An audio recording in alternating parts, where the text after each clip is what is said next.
How's it going, everyone? This is Christian Duke from StrengthAddicts.com, and I'm joined by the beautiful, the lovely, the hardworking IFBB Pro, TYCIE COPPETT. TYCIE, how you doing today? I'm great, Christian. Thank you for having me.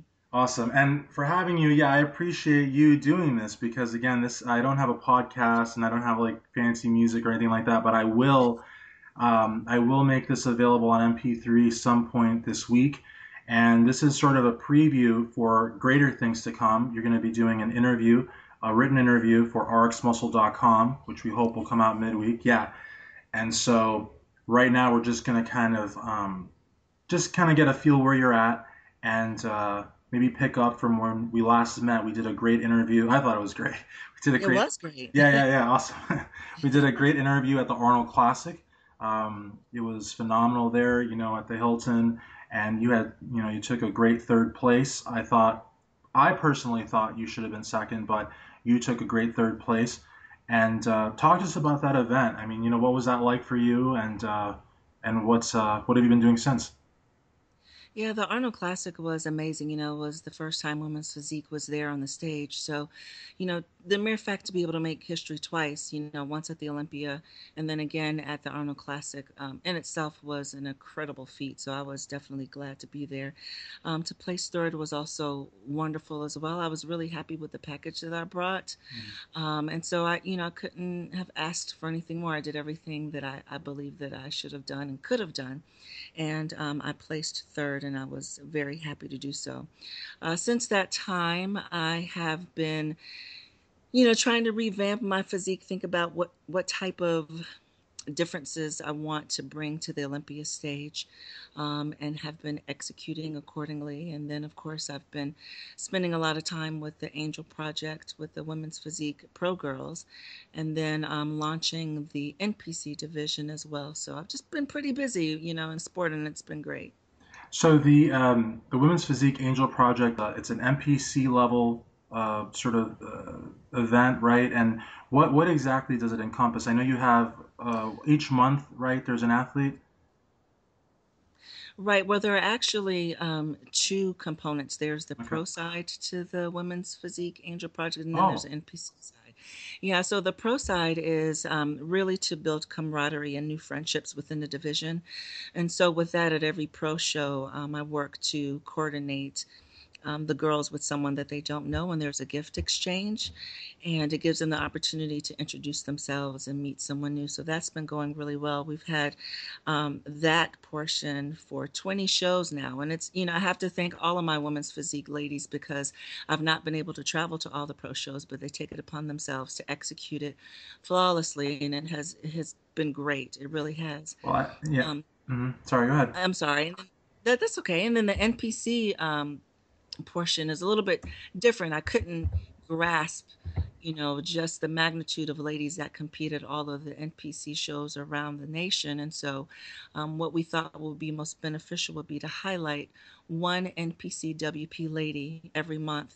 Based on her motivational story, how she's motivating someone or giving back to the community or giving back, to her supporters or people that she trains and highlight her story. And so we were able to launch that for September. Miss Natasha Donald was our first Wow. WPNPC, yes, Angel of the Month. And so now we're taking applications for October. That's awesome. And I've got to tell you, there have been some instances where I've seen photos of ladies doing the project, and I'm like, where's Tycee at? So it's really cool that you have these, these ladies that are stepping up and helping you represent around the country. Yeah, Um, they're awesome. I'm just grateful that they took the project, they believed in it, and they've run with it. So I'm grateful. It's because of them that it really has the success that it has. Absolutely. And one of the things too that I think is very telling of a champion, and I think that you're doing it even though you don't have the sandout. I think you're a great ambassador for women's physique around the world. But I also really appreciate the fact that you are recognizing that there is significant rapport, camaraderie, if you will, between the fellow competitors, because that's something that um, I'm sure you know Charles Dixon, a good friend of mine, has told me about the 212. The 212 guys, they have just this crazy rapport. They call each other. They hang out Yeah, sometimes, and it's a real. right. They really gel, and I think that's real old school bodybuilding, old school mentality, which is great. Now, You've also done a lot of press. You've done RX Muscle, which again you'll have an upcoming interview there this week. You've been in Rick's Corner. You've been on the Mouth and Muscle show. What have these appearances been like for you insofar as furthering your career goals in the IFBB? It's been really, it's been fun. I'm the type of person who loves to be in the background. And so, it's given me the opportunity to step forward a little bit more, to be out in the foreground and meet a lot of people. And I guess, people want to see who I am and what I do and why I do what I do.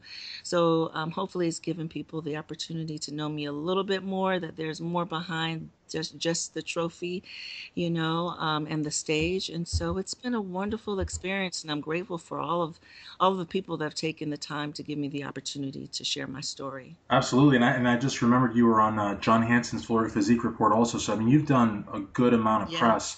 I Um, have. you've also done some guest posing appearances. I believe you did a show in Virginia.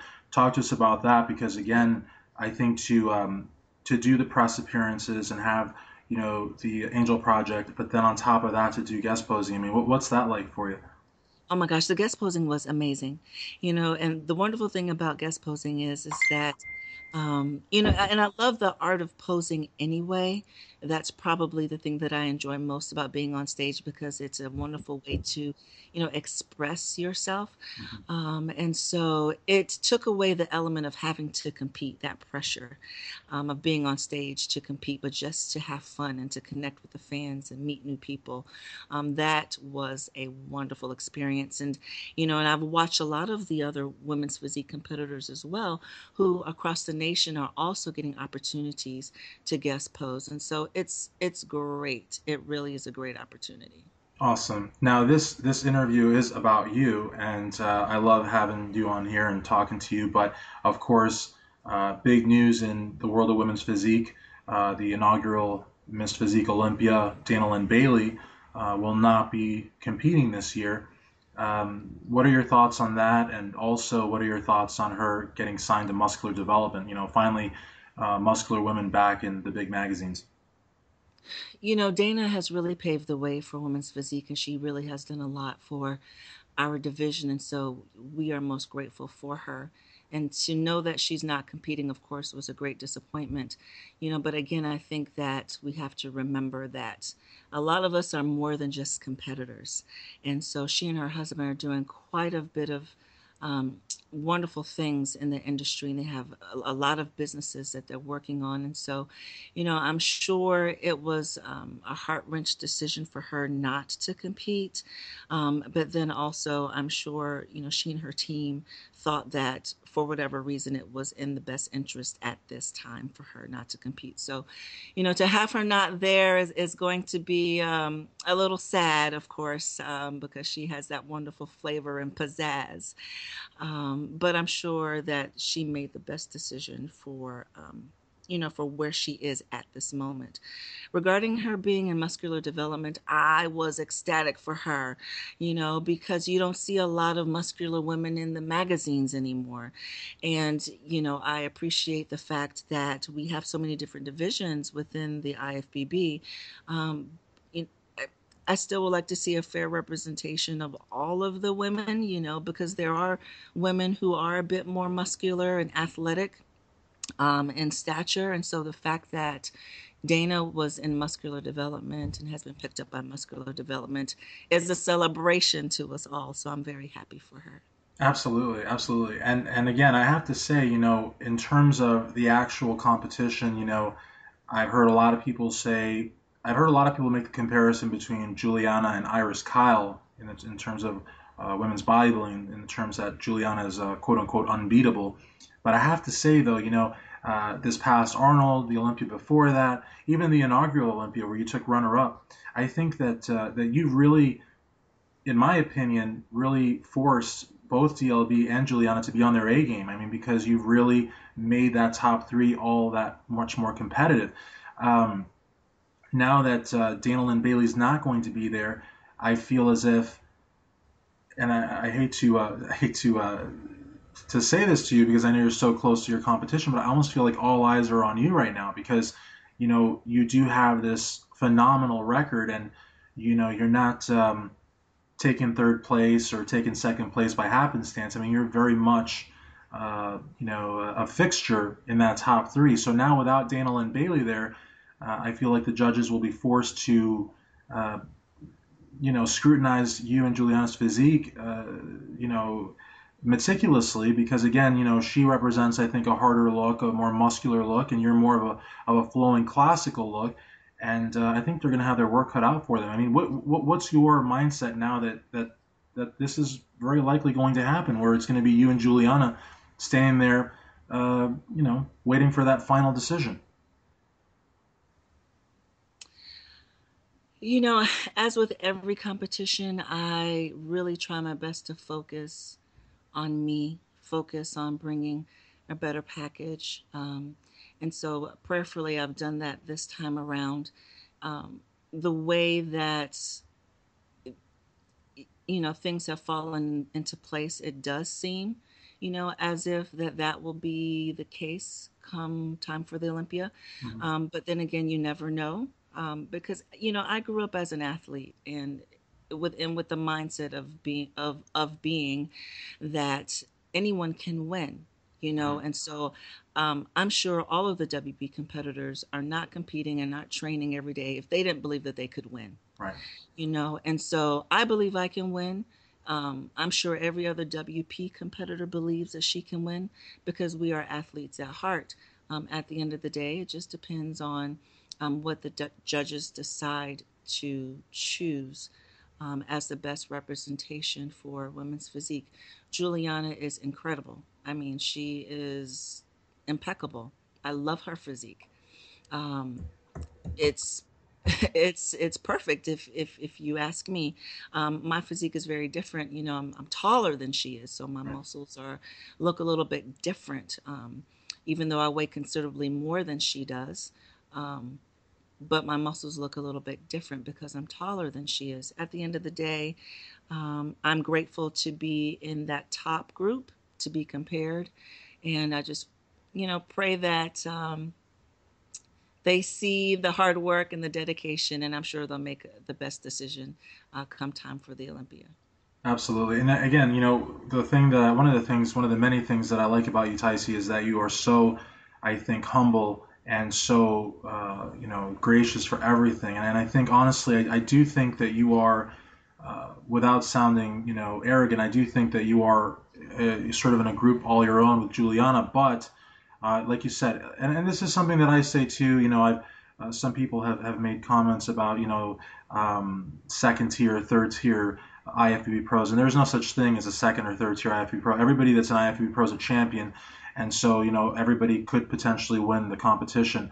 But you're right again, and I think with women's physique, it's the same thing that you see in bodybuilding, where someone that has possibly maybe a little bit shorter height maybe looks more compact, looks more dense, when in fact the taller person weighs more.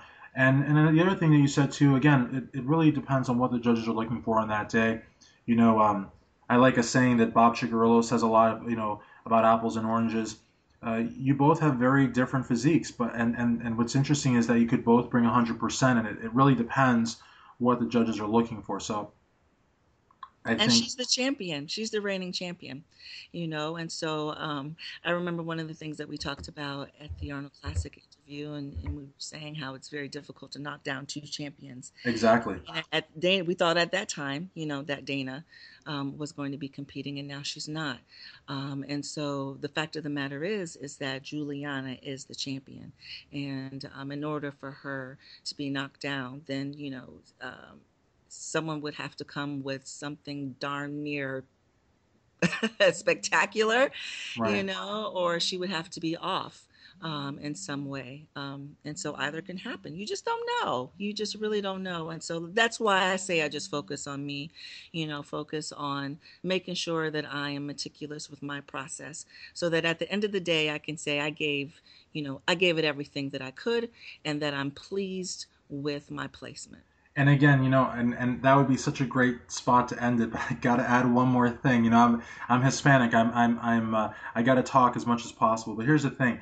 I really believe though that people really at home need to really sort of gauge the statement that you just made, the statement that I made at the Arnold Classic interview. You were up against two um, Olympia champions at their best. In Right. bodybuilding, people say, oh, well, there have been situations where there have been two Mr. Olympias. Like, for example, right now, with Phil Heath and Dexter Jackson. As much as I love Dexter Jackson's been holding on to that fifth place spot. He's very dangerous, and he could win any of these years. But in the terms in your situation, last year's Olympia, it was, Juliana DLB. Last Arnold, it was Juliana DLB. So you were up against two Miss Olympias that were, for all intents and purposes, on their A game.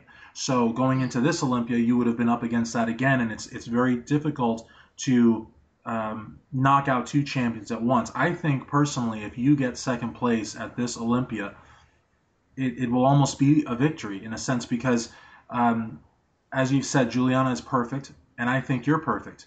And when you have two perfect people, it doesn't really, it's not like basketball or football where a hoop or a field goal make the difference. It really it depends on what the judges are looking for. So again, if you can be the best TYCIE Coppett on the day of the show, and she's the Right. best Juliana Malacarne on the day of the show, Right. then it's just one of those things. I mean, if there was a tie, that would be the place for it, But we don't have ties in bodybuilding and physique-based sports. So again, I think we have a lot more to talk about, and I think the RX Muscle interview would be a good place for that. What do you Awesome. think? Awesome. I Okay. think so. All right. Well, anyways, I want everybody to stay tuned. We are going to have, it's going to be a written interview, which is going to be even better because you'll be able to read it wherever you want. This will be available on podcast soon at strengthaddicts.com. I want to thank you, TYCIE Coppett, again for your friendship and for doing this. Again, I don't have a podcast or a show or anything like that, but we're friends, and I feel that the real fans of muscle will listen to this or watch this or read it wherever it is because you are a true champion, and I think you're going to make history in less than a week. Thank you. I appreciate you. Thank you again for the opportunity, Christian. You're awesome. Thanks for all Awesome. you do. You too. Thanks, TYCIE. Bye All bye. right.